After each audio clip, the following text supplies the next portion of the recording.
네, 유럽과 뉴욕장 모두 오늘 핫 이슈는 역시 미국의 대선이었습니다. 미국 대선을 하루 앞두고 전략을 짜느라 상당히 좀 고심하는 모습이 동시에 포착이 됐는데요. 저가 매수냐 그리고 눈치 보기 사이에서의 흐름이었습니다. 현재까지 뉴욕장에서는 저가 매수에 조금 더 힘이 실리고 있는 상황이 나타나고 있는데요. 그 밖에 또 어떤 뉴스 시장에 영향을 미치고 있는지 뉴스를 정리를 해보겠습니다. 이투데이 민태성 부장 함께합니다. 부장님 안녕하세요. 안녕하십니까. 네, 반갑습니다. 먼저 헤드라인부터 정리해 주시죠. 네, 미국 증시의 주요 지수가 오름세로 장을 마감하고 있습니다. 오늘 시장에 전해진 재료들은 호재와 악재가 동시에 일어나는 그런 모습을 나타내는데요.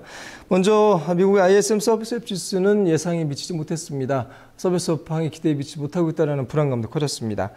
반면에 애플은 4일 만에 아이패드 미니 300만 대를 판 것으로 알려지면서 대박 행진을 이어가고 있다는 평가를 받았고요.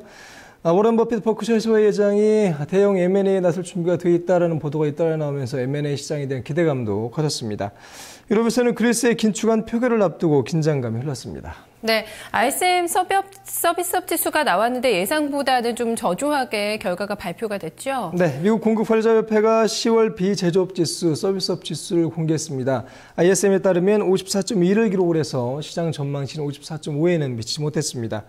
전월에 55.1에 비해서도 9포인트 하락한 수치가 되겠고요.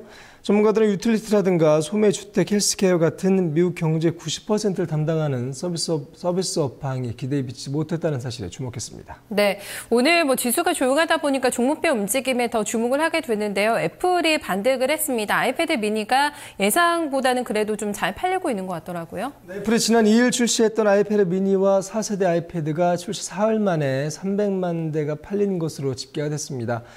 팀 쿡 CEO는 새로운 주말 신제품 출시 기록을 세웠다라고 강조했고요. 아이패드 미니는 초기 물량 모두 팔았다고 덧붙였습니다. 이전의 신기록은 지난 3월 와이파이 모델로만 출시했던 3세대 아이패드가 갖고 있었는데 주말 동안에 150만 대를 판매한 바 있습니다. 네, 아이패드 미니가 출시가 되고서는 반응이 예전만 못하다 여러 가지 좀 분석이 우려 섞인 목소리가 나왔는데요. 이렇게 되면은 좀 실적이나 주가에 대한 좀 전망도 밝아질 수 있지 않을까 이런 생각이 드는데요. 네, 애플의 3분기 실적이 기대에 미치지 못했다고 밝힌 바 있었는데 애플에 대해서도 좀 우려의 목소리가 커진 바 있습니다. 그러나 아이패드 미니만 놓고 본다면 애플의 대박 엔진이 계속 이어질 것이라는 기대감도 여전한데요. 애플은 아이패드 미니에 대한 수요가 초기 공급 물량을 초과했다라고 발표했습니다. 또 사전 주문에 되지 못한 물량은 다음 주에 공급될 것이라고 밝혔고요. 아이패드 미니와 4세대 아이패드는 미국과 우리나라를 비롯해서 현재 34개국에서 먼저 출시가 됐습니다. 애플은 이날 4분기 들어 판매한 아이패드가 모두 1,400만 대를 기록했다라고 발표했고요. 1년 전 같은 기간에 비한다면 26% 증가한 것이 되겠습니다.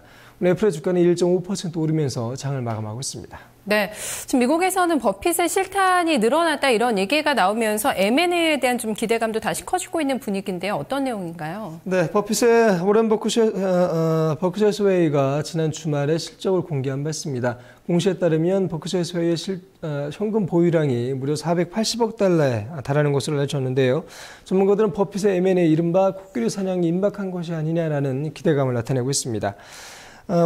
버크셔 해서웨이의 현금 보유량은 3분기에만 17% 증가했는데 지난 6월 말 기록했던 사상 최대치에 비한다면 1억 1,500만 달러 정도가 모자란 그런 상황입니다. 네, 뉴욕장이 지금 상승권에서 아마 마감이 좀 될 것 같고요. 유럽장에서의 좀 조정이 나왔는데 그리스 의회가 새 긴축안 표결을 앞두고 좀 긴장감, 우려감이 좀 반영이 된 결과가 아닐까 싶습니다. 네, 그리스 의회가 새로운 긴축안 표결을 앞두고 있는데요. 독일의 국채 시장이 요동치는 모습을 나타냈습니다. 오늘 2년 만기 독일 국채 수익률은 2개월 만에 처음으로 마이너스권으로 하락했습니다. 2년 만기 독일 국채 수익률은 전날보다 0.01%포인트 내려서 마이너스 0.014%를 장을 마감했고요. 마이너스를 기록한 것은 지난 9월 6일 이후에 처음인 일이 되겠습니다. 네, 지금 그리스 긴축안 표결 전망은 어떻게 좀 나오고 있나요? 네, 일단 긴축안에 대해서는 좀 표결이 이루어진 뒤에 통과할 것이라는 기대감과 신중전 여전히 혼조하는 그런 모습을 나타내고 있는데요. 안토니 사마라스 그리스 총리는 전날 의회에서 임금과 연금 삭감은 더 이상 없다면서 그리스 사회는 이를 더는 용납하지 못할 것이다라고 강조한 바 있습니다. 덴마크 단스케방크의 엘렌 본 메어렌 수석 애널리스트는 시장의 분위기는 분명히 비관적이다라고 나타냈습니다. 또 스페인 국제 수익률에 반등하는 모습을 나타내면서 시장의 불안감을 보여줄 것이라고 진단하기도 했는데요. 새로운 긴축안에 대한 첫 표결은 이르면 7일 실시될 전망입니다. 네, 알겠습니다. 오늘 뉴스 잘 들었습니다. 고맙습니다. 감사합니다. 네, 잠시 후면은 이제 뉴욕장이 마무리가 될 예정입니다. 아직까지는 좀 견조하게 좀 소폭이지만 상승권의 흐름이 유지가 되고 있는데요. 잠시 후 2부에서 마감 결과를 확인해보고 나던 이슈들 조금 더 집중적으로 점검을 해보겠습니다.